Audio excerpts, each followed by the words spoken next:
From her home state of Tennessee to across the Atlantic, the world is remembering Dolly Parton, a day after the country music legend died at the age of 80. In Dollywood, a moment of silence was held. And this morning, more flowers and messages were also left outside her home. Fans also surrounded Dolly's star on Music City's Walk of Fame in Nashville.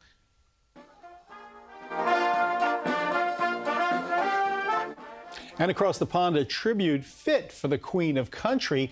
The band of the Coldstream Guards performed Parton's classic 9 to 5 during the changing of the guard at Buckingham Palace. The royal family remembered Parton for bringing joy, comfort, and inspiration to millions, including children, reached through her imagination library. Proof of her royal status there. Absolutely. A little nod from Buckingham Palace.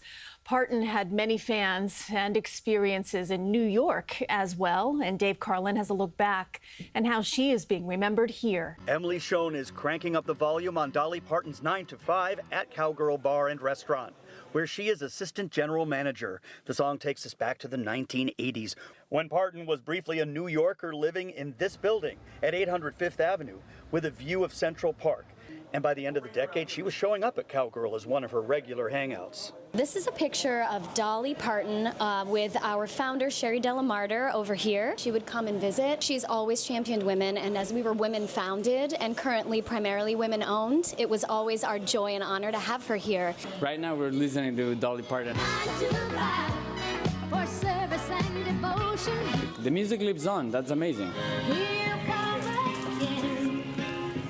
At 54 Vintage Vinyl in Hell's Kitchen, New Yorkers buy classic Dolly music. She's a role model, so many collaborations, and and she brings tears to your eyes because she's sincere and she's a philanthropist. She brings us all together, both sides of the aisle. Who doesn't love Dolly? Overnight Wednesday, many signs at the Fulton Street subway station were altered without authorization to read Dolly Parton Street.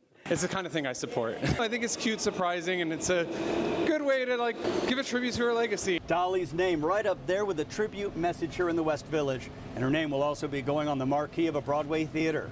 Dolly, a true original musical, is set to go into the St. James Theater with an official opening night on January 19th, which would have been her 81st birthday. Dave Carlin, CBS News, New York. Today, Miley Cyrus paid tribute to Parton, who is her godmother and had known the pop star since birth.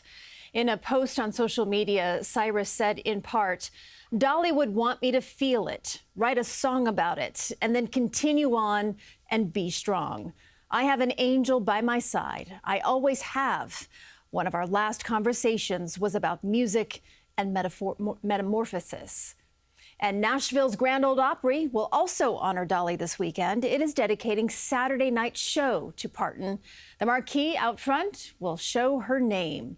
You can watch a live stream of the show on the Grand Ole Opry's website. And Google is paying tribute to Dolly Parton. If you type her name in the search bar, animated butterflies appear, followed by the message, "We'll always love you."